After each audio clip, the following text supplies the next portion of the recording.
Hola, hoy les quiero compartir todos los ensayos que he estado leyendo a lo largo de este año, entonces pues comencemos. Pero nada, yo soy Jack y esto es Project Dragonfly.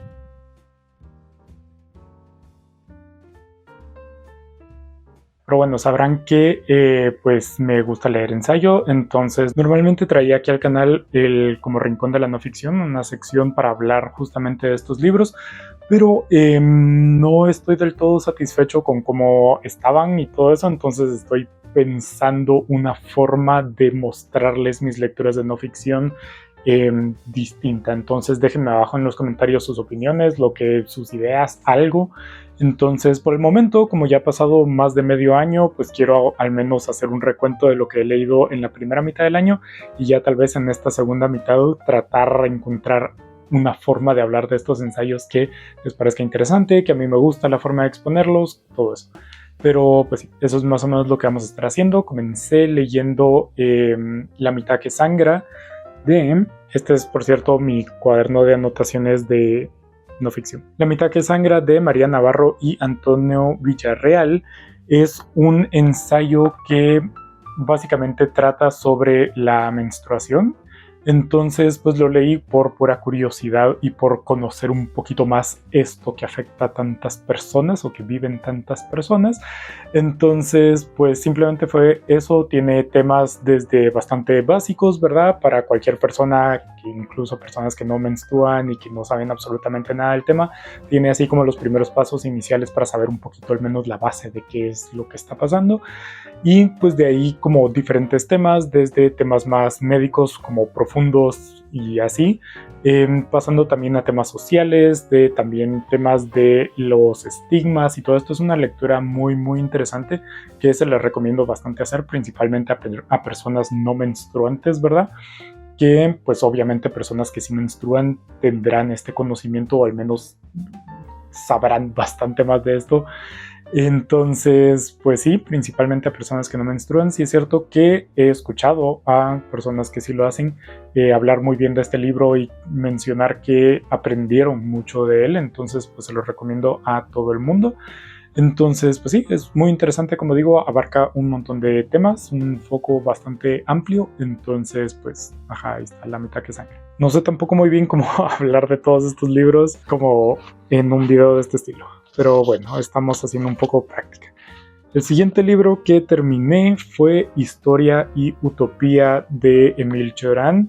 Émile Cioran es un filósofo pesimista, así como bastante bien conocido.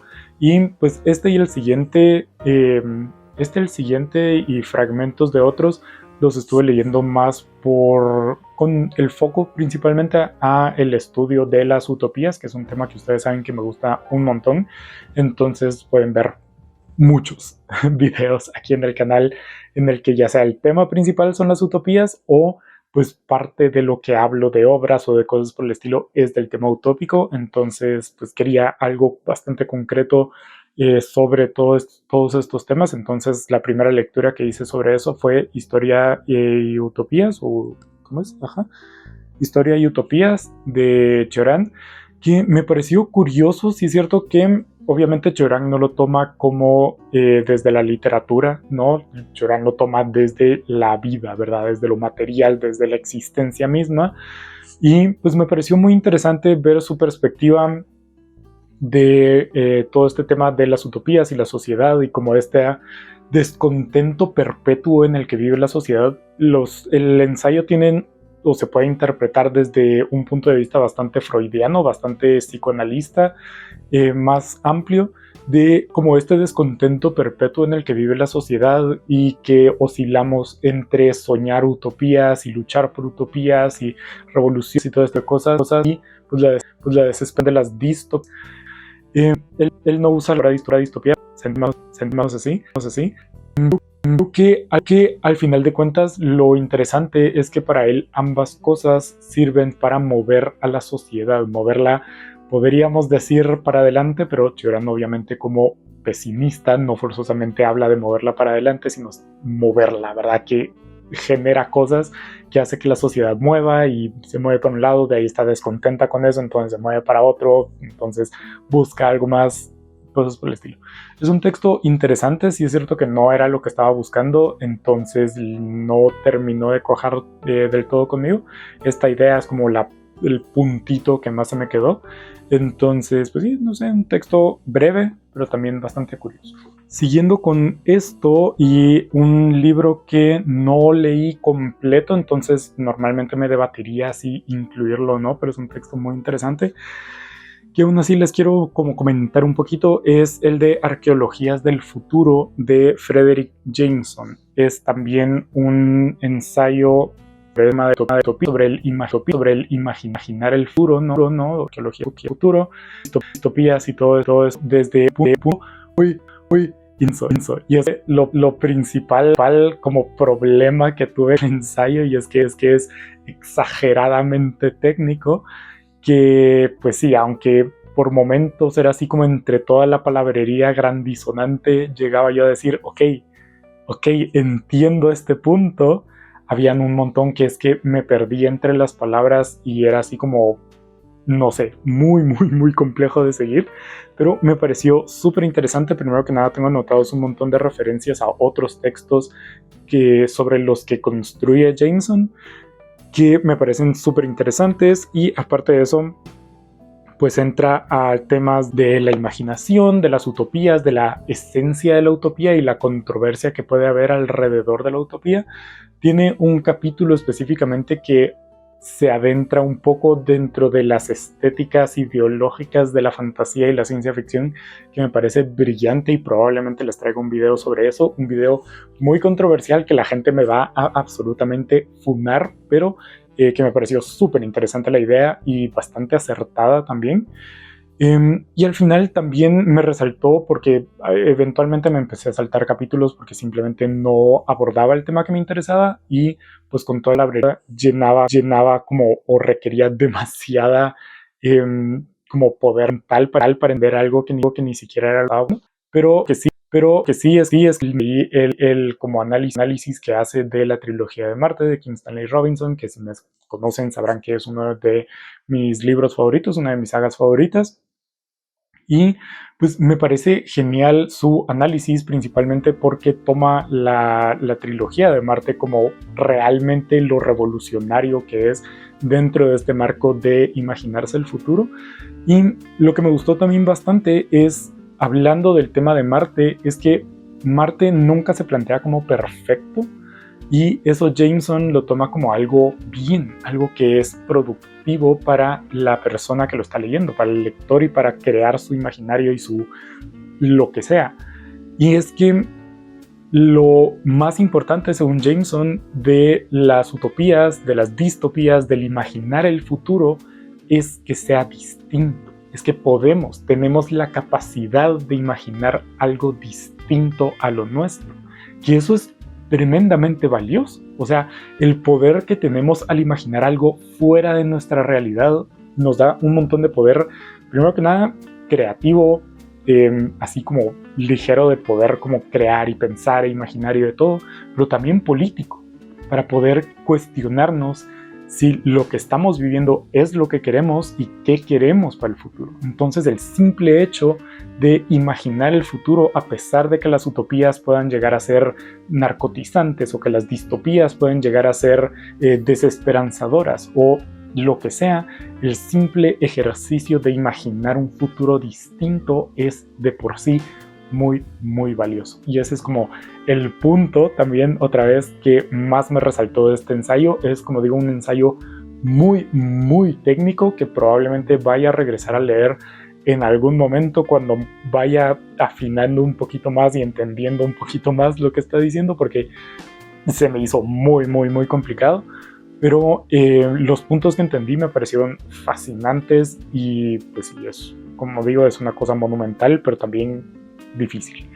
Entre estos también leí el de Historia de las Utopías de Louis Mumford o algo por el estilo, libro que lo estoy comentando principalmente porque Ediciones Godot, una editorial argentina, lo está reeditando, entonces pues, me gusta mucho que lo estén reeditando, que es básicamente eso, ¿verdad? Un análisis a través de una línea del tiempo que va cubriendo como las utopías, ¿verdad? Cuando van saliendo las utopías más importantes, qué momento histórico, en qué momento histórico aparecen y todo eso, que es un libro fascinante. Es muy como, muy, digamos, así como muy así, pero aún así me parece interesante y pues lo estuve ojeando, lo leí un poco menos que todos estos porque iba con solo puntos muy importantes como en mente, pero pues también lo estuve leyendo.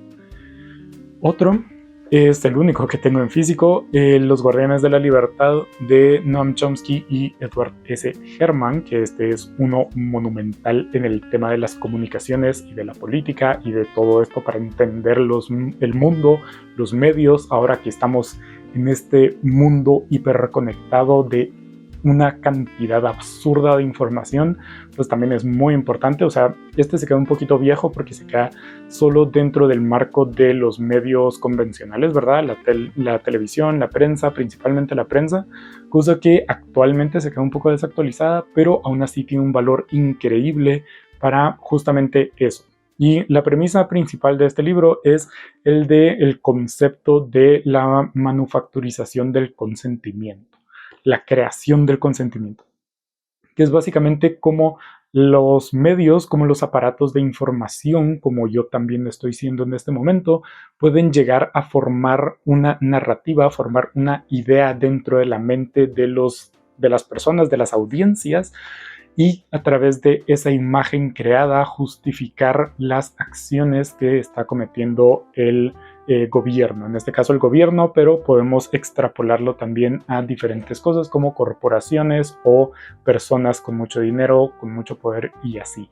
Entonces, Chomsky y Herman analizan un montón de periódicos en diferentes temas específicos para justamente ver esa polarización o esa forma que se permea a través del lenguaje y la forma en la que comunican ciertos hechos y cómo cambia dependiendo de sobre quién están hablando. Esto es un tema que se puede ver facilísimo actualmente con el genocidio que está ocurriendo en la Franja de Gaza, el genocidio que está llevando a cabo Israel.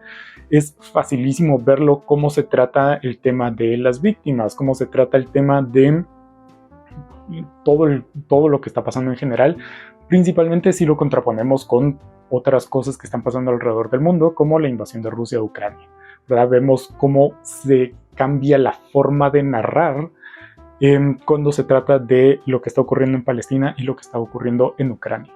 Entonces todo esto es una forma de manufacturar, una forma de ver el mundo, implantársela a las audiencias y así pues crear una forma de ver la situación que evite a las personas como tomar cartas o exigirle a los gobiernos o cosas por el estilo.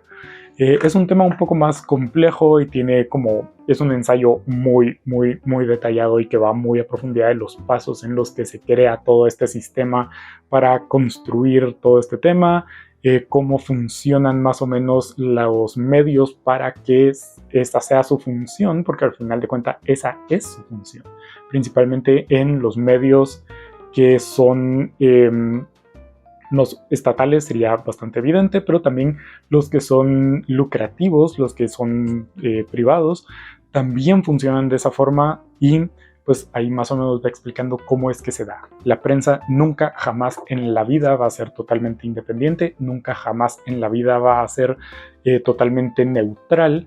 No se espera y no deberías tú esperar que lo sea, sino que lo importante es entender cómo funcionan y aprender a leer entre líneas. Entonces este texto es fabuloso.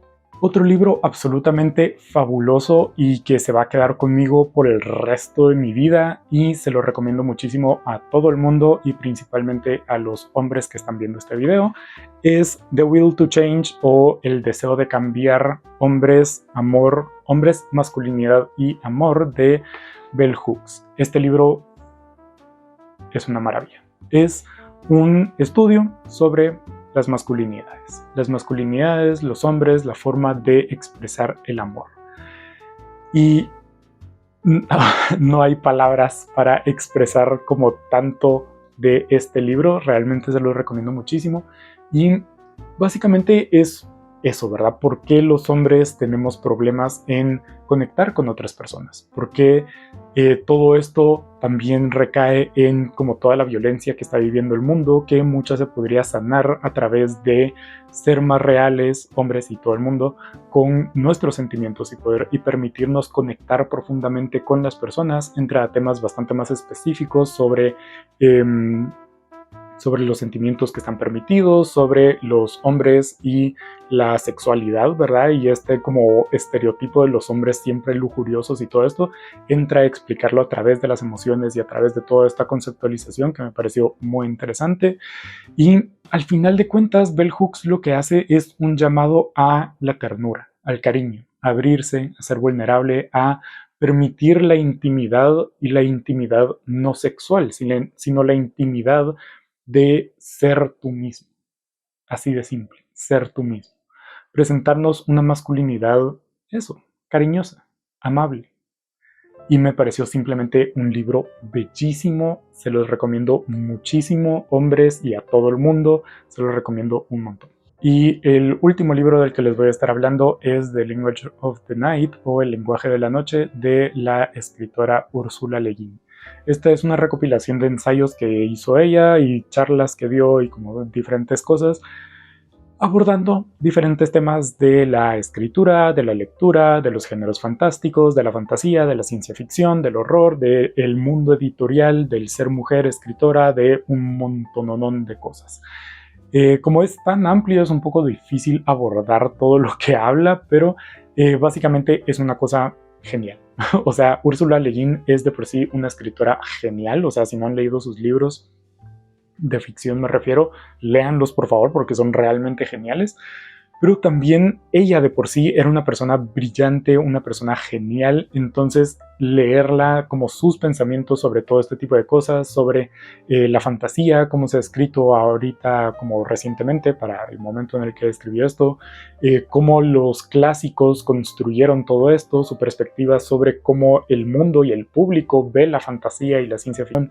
Todo esto son temas súper importantes que aborda y pues lo vemos desde dentro, ¿verdad? Desde una persona que escribe, que publicó, que tiene todo este conocimiento que me pareció simplemente genial. O sea, lo toma, abarca un montón de cosas. O sea, no esperen que aquí les diga todo lo que abarca porque es un montón, pero me pareció súper interesante cómo habla de, como siempre, Ursula Le Guin, entonces desde una perspectiva muy junguiana, ¿verdad? Y los mitos y los arquetipos y la construcción de las fantasías y de todo este tipo de cosas y la utilidad que pueden llegar a tener, pero al mismo tiempo no utilidad utilitaria, sino un montón de cosas, y es simplemente un texto fascinante de leer. O sea, si les gusta al menos más de algo de lo que ha escrito Ursula Le Guin, lean este ensayo que es una cosa maravillosa. Y pues sí, estos fueron los ensayos que he estado leyendo desde inicios de año hasta julio. Sé que estamos ya en agosto, pero hasta junio, de hecho no julio, junio. Entonces pues estaré pensando cómo hacer videos hablando de los ensayos que voy leyendo. Ahorita estoy leyendo Los Condenados de la Tierra de Frantz Fanon. Entonces pues no sé qué decirles. Déjenme sus opiniones, sus comentarios abajo en los comentarios. Suscríbanse al canal como siempre para estar pendientes de los videos y pues recomiéndenme también ensayos, lo que ustedes han estado leyendo, cosas que a ustedes les han llamado la atención, libros que recordaron a través de lo que yo les estaba diciendo, lo que les parezca, déjenmelo abajo en los comentarios. Pero pues bueno, no sé, este es un video muy extraño porque no suelo hacer videos así, pero bueno. Nada, muchas gracias por ver y nos vemos en la siguiente.